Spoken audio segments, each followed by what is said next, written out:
Okay, I am back again. Um, I'm doing a video this time. I'm kind of getting stuck here in my office, bored out of my mind. I actually had surgery, had an appendectomy a couple of days ago, so I can't go to work. So I've been kind of just doing stuff to keep myself busy around here. And I did a little PLC for my office, something playing around. It's nothing fancy, but I'm going to kind of show you how some of it works, give you some basic ideas. So you want to do this in your own house, you have something to mess with at home. We'll set the mic down a minute. It's going to be a little. I'll show you how it works. Okay, here's the actual PLC. Okay, we've got security light, shop lights, office lights, exhaust fan. And I've got a timer that I can tell my security light when I want it to come on, when I want it to go off. And of course the go-to buttons to go back and forth the screen and the calendar on there. Okay, now we'll go back and we'll show you how I built that, or how I did it. Set this down here, put my mic on where it goes. Hopefully you can hear me better now. Okay, let's turn that off. Let me move down. Oh, I need display capture. Here we go. Turn that off. Okay. All right, here we go. Okay, anyways, like I said, I've had a hell of a time the last couple of days. I had an emergency appendectomy, so I'm just kind of sitting here trying to keep out of trouble with my wife and do a few things around here to keep myself busy. Okay, like I said, this is an FT1A touch. It is an all-in-one PLC and HMI unit. They make them with 12 IO and they make them with a 14 IO. This is a 12 IO relay model that I have. It doesn't really make a whole lot of difference. It's something I have laying around here at the house. This software, you have to use NV3, like I believe I've shown on one of the videos, because it is an all-in-one software. It has the ladder program embedded into the HMI software also. And I'm going to walk you through some of that again, and that way you'll see how to get to it and some of the things I've done. Kind of explain a few little deals in here to kind of help you out. If anybody has any questions, feel free to ask. I'll do the best that I can to answer them. And anyway, let's get started. Okay, we'll click. These are my buttons. I've actually used these for buttons. Okay, it's just like anything else, any other button you do. You can go through there and pick it. I pick picture. You can go browse, go through symbol factory, pick out what you want for your off, and then one for your on and all that. Okay. The general tab is the address. This is where I want this button, what I want it, which bit I guess I want it to turn on. I want it to change memory bit 2 from a 0 to a 1 when I push this button. Okay, this button is an alternate. You have a choice here. You can pick alternate, momentary, which is pretty much like any, if you know buttons, you'll know what they are, alternate, toggle. The only difference is one of them, be careful when you pick alternate, toggle. If you pick toggle, your button will not stay in the on position when you release it, but whatever you're controlling will. So I usually use the alternate, or as I've done in this case, it is on alternate, but I've also used view the switching method. In other words, the switching method changes this device to the on whenever it sees Q or output 2 come on. So that's my actual light. So I'm getting a report back from output 2 that tells this to turn to the on state on my HMI basically.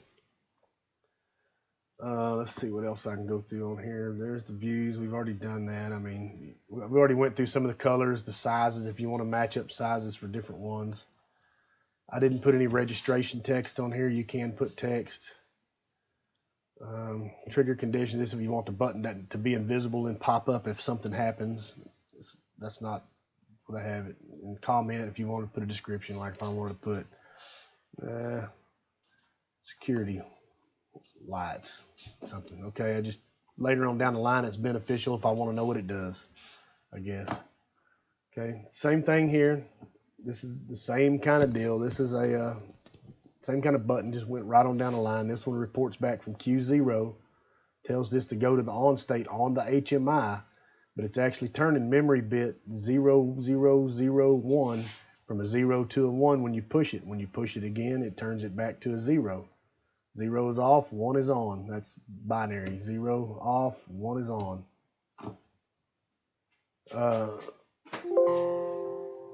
Okay, if I go to this one, It is the same thing. It's getting a report back from Q01 saying this is on. It will turn from off to on to off.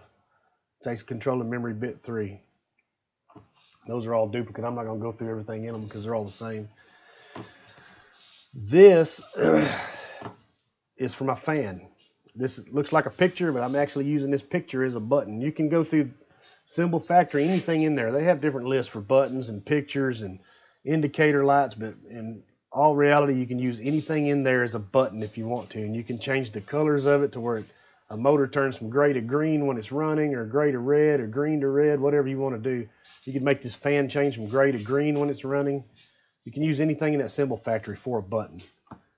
So don't let it hinder you by just using the buttons and for buttons and indicators for indicators. You can use anything in there for a button or an indicator, basically. Okay, this is a button. Okay, I'm using the switching method. This is going to switch. In other words, when this is pushed, it's going to switch. I'm not getting a report off the device on it. My destination device is M4. So memory bit 4, when it turns from a 0 to a 1, when this is pushed. When I push it again, it'll turn from a 1 to a 0. Okay, my view. All right, when I went to the Symbol Factory, I'm going to show you. This is something they taught us in one of the classes a few years back. It's pretty simple. Just it gives you some kind of an animation. You can do it with several things in Symbol Factory, or you can make your own. But there's my off state. There's my on state. See if you a little bit different. You can see if you switch them, it kind of looks like it's turning, right? Okay. So basically, when I push this button, this is going to go from the off state to the on state. Okay, to make it look like it's animated, I checked this box right here that says blink. So what that's going to do is blink it, half second on, half second off, basically. And I don't know if there is a way to actually change the rate of blink.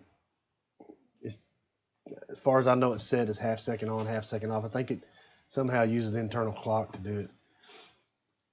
I didn't use any registration text, nothing like that, but pretty much whenever this button is in the on state, it blinks.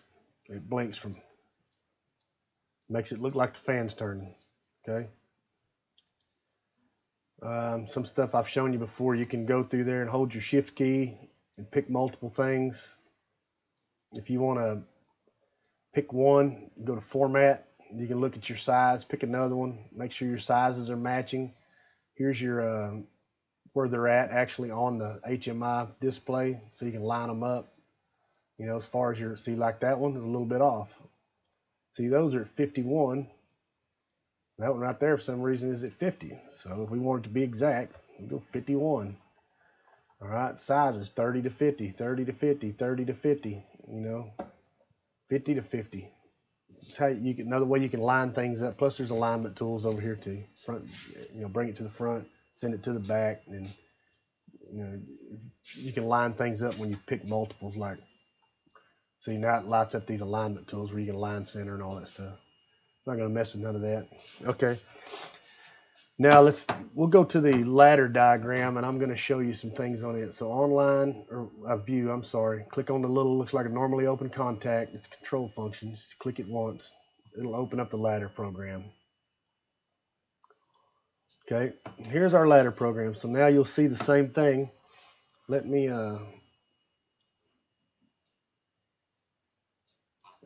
shrink this down a little bit for you can see both probably on here.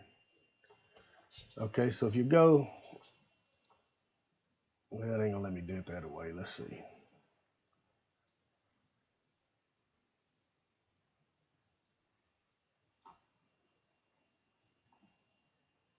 I do this a lot anyway to get around using my ladder and stuff.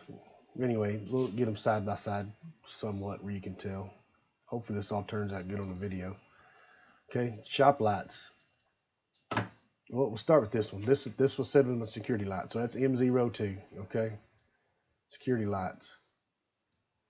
When I push it, M02 turns from 0 to 1. M02 is my security lights. It turns on Q2. All right, when Q2 turns on, this gets a report back from Q2, which makes this go from a state of that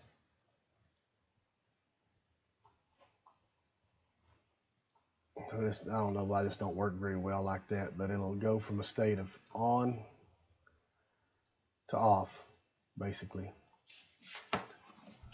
Okay. All right, now let's go back to the, stretch this back out just a little bit. I'm going to show you something else. Now the timer, I don't know if I've ever showed this. This is a go-to button.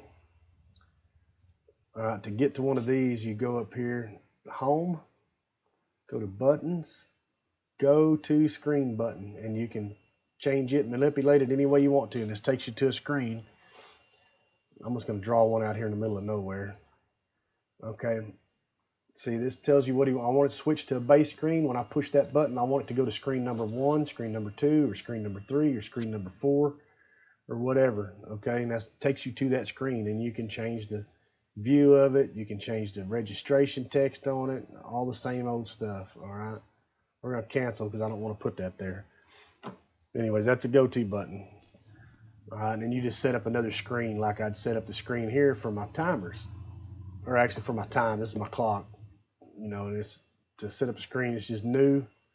Where I click new there, it's gonna want to know: do you want a new base screen or do you want a new pop-up screen? Base screen. I want base screen number 4, which is just 3. I don't need another one, so I'm gonna cancel. But I've made a new screen. Okay. All right, now we'll dig into this a little bit. This is the part that's kind of cool. That is the calendar. Okay, let me show you how to get to that. Data display, calendar. Okay, let's draw one down here. When I double click on it, it's going to ask me what I want to do with it. Okay, do I want a clock type? I want day, date, and week and time. Yeah, that's what I want. Okay, how do I want to format it all? Okay, do I want month? How do I want the month to look? I want it January. I want the year to be double figures, 4 figures, blah blah blah. Okay, alarm. If I want to set up an alarm, you have to go to this page to do that. Okay, for the calendar type though, you have to go to clock and alarm, or alarm if you don't want the clock to show.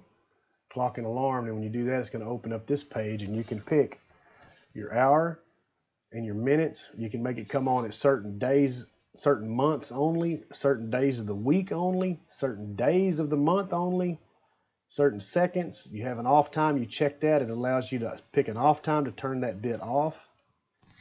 Okay, when you come over here to device, you can set the value yourself. Say I want to turn off, this is all 24-hour format. So say I want to turn off at 8 o'clock, so I'd put it at 20. This one over here, I'd put it at 0. Oop, that's off, I'm sorry. I want to turn off, say, let's say 6 in the morning. 0, this is just for an example. Okay, so that's something that would turn off at 8 o'clock and turn on at 8 at night and turn off at 6 in the morning. Okay, or if you go to device, I want to store this somewhere. So what I'm going to do now is I'm going to pick me a data register to put it in.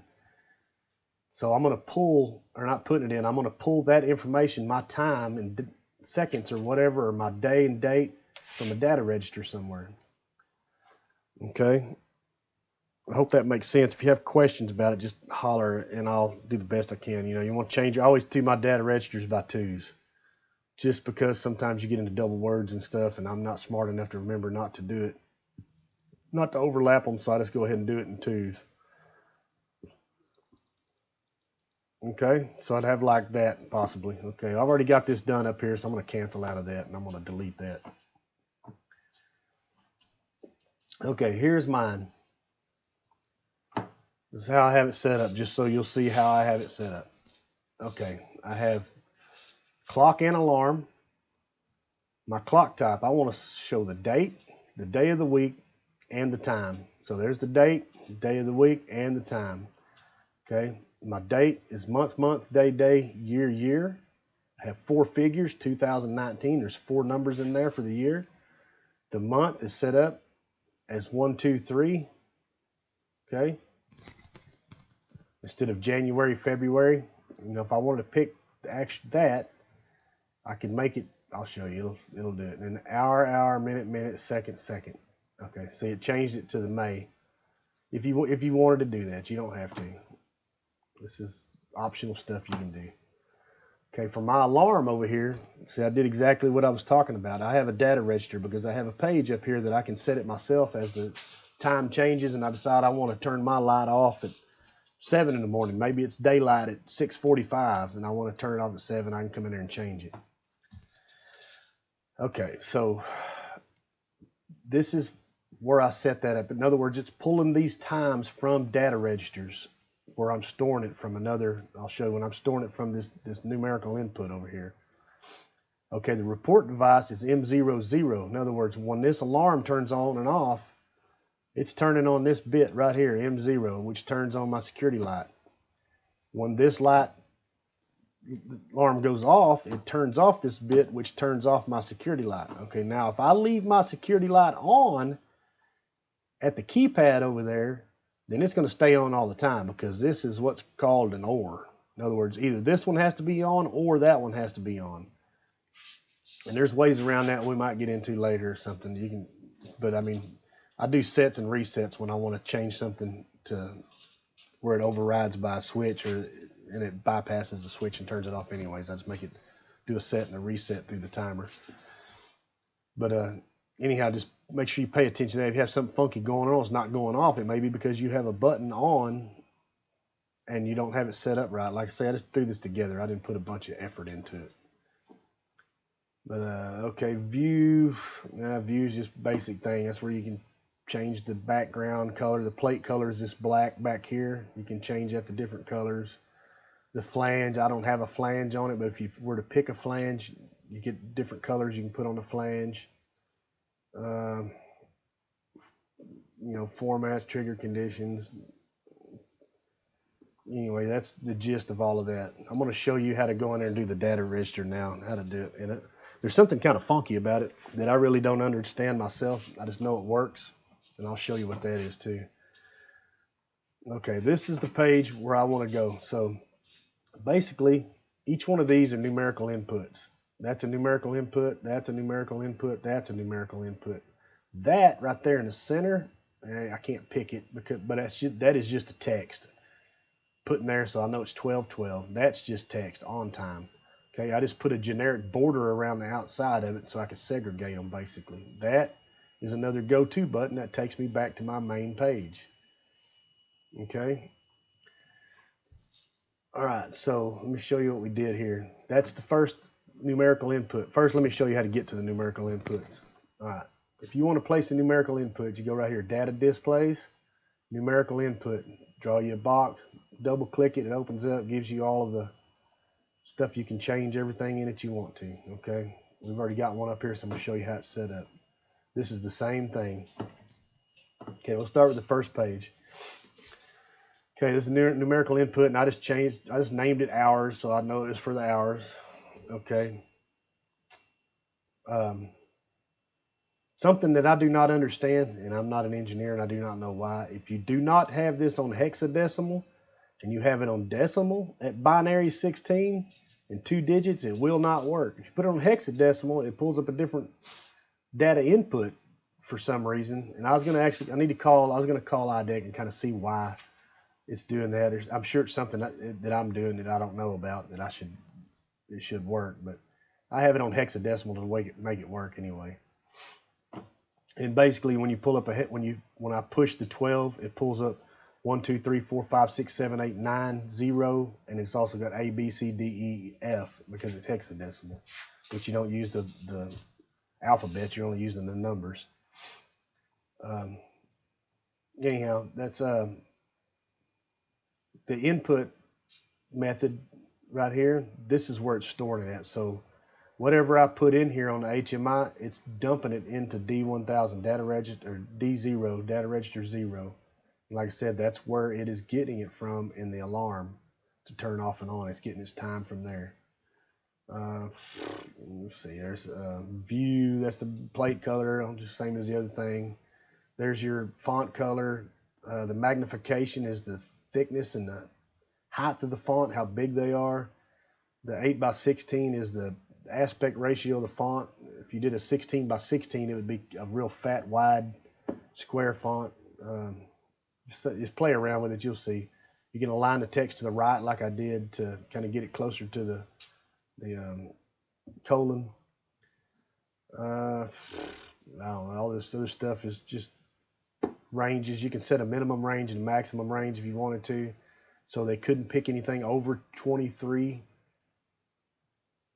and you couldn't pick anything less than 0, or and on the minutes you couldn't pick anything over 59 maybe, or less than 0. If you wanted to restrict it. I didn't go through all that trouble of doing that. Let's see. That's really about it. Other than the hexadecimal thing, I don't know why that doesn't work right the way it should. But this works. It'll give you something to play with anyways. You can mess around with it. I've heard of people taking these and actually making security systems out of them for their shops and their houses. I'm going to lean towards that probably with this one, because I'm going to go ahead and, well, it's not hooked up yet, but I'm going to have it hooked up to my Ethernet in here, my network. And once I get it hooked to the network, I'm probably going to tie it in. And I probably will get a motion detector and hook to it, because I can always get it shoot me an email or whatever if somebody comes in my shop during the day when I'm at work, and I'll know somebody's here. There's all kinds of things you can do with a PLC. It would make a pretty fancy security system. And you can hook up sirens to it, flashing lights, make your lights in your shop flash, make your dogs bark, whatever the hell you wanted to do, probably. But anyway, hopefully this will give you some ideas. Anybody has any questions, I'll do my best to answer them. Like I said, I'm not an engineer and I don't work for IDEC. I just know a little bit about them, do the best I can. But anyways, I hope y'all have a good day and get interested. Oh yeah, one more thing too. Don't forget, go to IDEC forum. There's a IDEC PLC forum. You can get on there. They really, really desperately need more traffic on there, because it's hard to get an answer. There's not a lot of traffic on it. I sure would like to see a lot more traffic get on there. The forum is a great place to share and get information, in my opinion. And I'm hoping that the IDEC forum does grow into something like that. Right now, it seems easier to call tech support, which is a bad thing, is if you're not interacting with the forum, you're not getting traffic on the forum. So I try to get on there and ask questions on the forum and try to put stuff on there. And I wish more people would probably, subscribe to the forum and help that out. It would make it a lot better and make IDEC products a lot easier to use if more people were on there that could answer questions and ask questions. So anyways, have a good one. I'll be back with another video probably tomorrow or the next day, because I'm going to be off for a while. Talk to you.